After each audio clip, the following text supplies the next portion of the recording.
Hi, my name's Michael, and today I'm going to talk to you about a staple in Soviet literature, and that is Dr.Zhivago by Boris Pakatok. And this is translated by Max Hayward and Harari, and this was first published in 1957, first published in Italian, I believe, and then in English in 1957, but I'll get to that a bit later. For those who don't know, this is a tragic story of Yuri's Zhivago following his life from when he was a small child until his death. Kind of in the vein of Leo Tolstoy and War and Peace, where Boris Pasternak is just telling the story of the man and the people surrounding him throughout the whole life. Dr. Zhivago is a flawed character. He struggles to do the right thing. He struggles to be a moral, upstanding person, but he falls short of that time and time again, and most people would probably know the basics of the story, may have seen the musical or the theatre play or the classic film of it. But that is the basics of the story. I have a little bit of a mixed feeling about this book because I've often seen this book described as a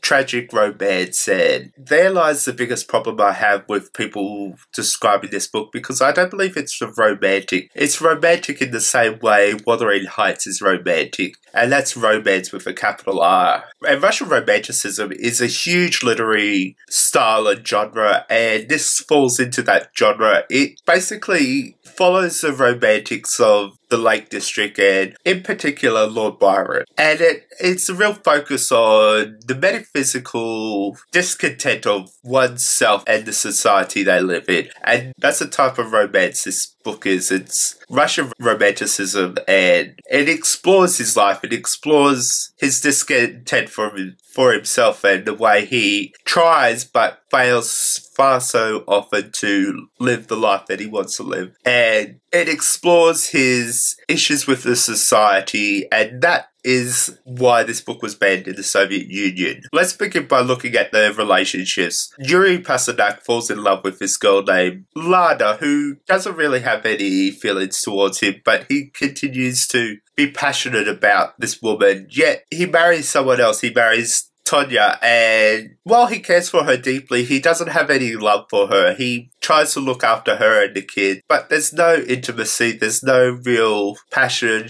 that he shares towards her, even though she's a great supportive woman. There is talk about him marrying his mother, and I don't mean that physically, I mean that he married someone very much like his mother, and that may have complicated his life. He lost his mother at a very young age, and he was constantly seeking this maternal figure to fill that void, and that kind of means that his relationship with this woman is doomed, and the fact that he's madly in love with someone else is obviously a problem, and he continues to pursue this woman throughout his life. Even though Lana never seems to really give any indication that she is interested in him, but they do have this relationship, and it feels like she kind of caves into his pursuits, and that kind of makes it complicated because he is trying to live this moral life and he knows he's failing, and there's a lot going on in there.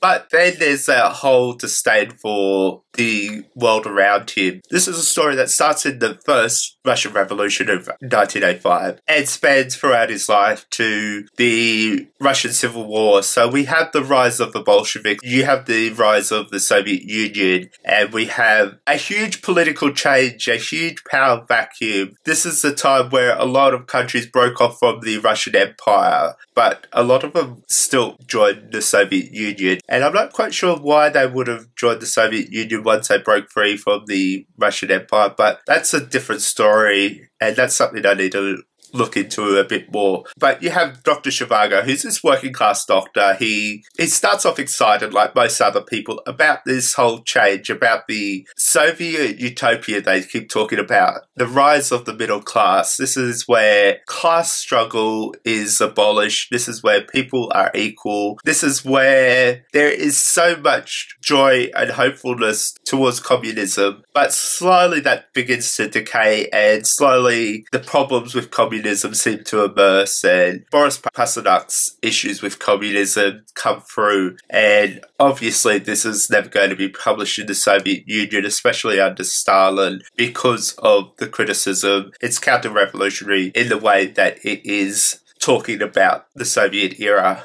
And that kind of brings you to the backstory of Dr. Zhivago. And I think the story behind Dr. Zhivago is just as interesting and worth reading just as much as Dr. Zhivago itself. And I picked up straight after Dr. Zhivago the Zhivago affair, the Kremlin, the CIA, and the Battle of a Forbidden Book. And this was written by Peter and Petra Couvee. And this is the story behind Dr. Zhivago. It's talking about how Boris Pasternak wrote the book and how he knew that it was never going to be published in the Soviet Union. But he was so passionate about this book that he would write the story in between paid work, in between translation, working as a translator. And he kept returning and kept working on this book, and it became his legacy because of that. And you got the Kremlin obviously banning the book in the Soviet Union, but the CIA picked it up and published it and snuck copies into Russia as propaganda. But that's the story of the history of Dr. Zhivago in the Soviet Union. And there's more to explore about this, but this is also a book about the biography of Dr. Zhivago and how he had to sneak it out with an Italian named Feltonelli. And he asked this person to send his book to the world. He wanted the world to read his story because he was so passionate about the book. And there is a lot of great things about the book because there is this whole story that is explored, and I really like that in Dr. Zhivago. I think the romance part of the book was not really the point of the book. I think the story of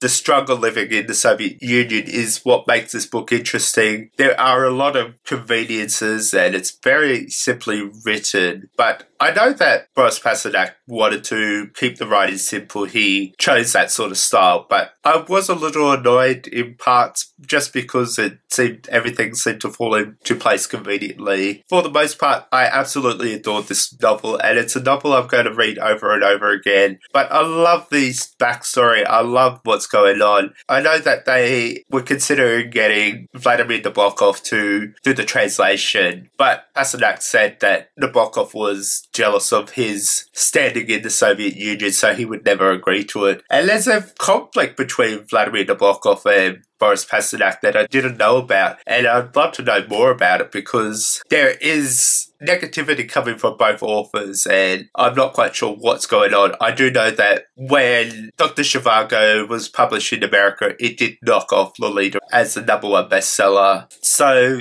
obviously there was some reason for this conflict, but I don't know that story. Although when Vladimir Nabokov did eventually read Dr. Zhivago, I just want to read a quote of what he thought of the book. He said, "A sorry thing, clumsy, trite, and melodramatic." And melodramatic, yes, it definitely was. And why would you read anything like this if it wasn't melodramatic? But he also said, "With shock situations, voluptuous lawyers, unbelievable girls, romantic robbers, and coincidences." And there is some criticism in there that I seem to agree with. It does have the coincidences, it does have the melodramatic, but I don't have a problem with melodramatic. I think that's a good thing in a novel like this. But Dr. Zhivago became a hit around the world, and with good reason. I like how it was used as propaganda. I like how it tells the story of someone losing that excitement for the revolution, and I think that's what I enjoyed the most about Dr. Zhivago. And I just want to leave you with one thing. When Boris Pasternak gave his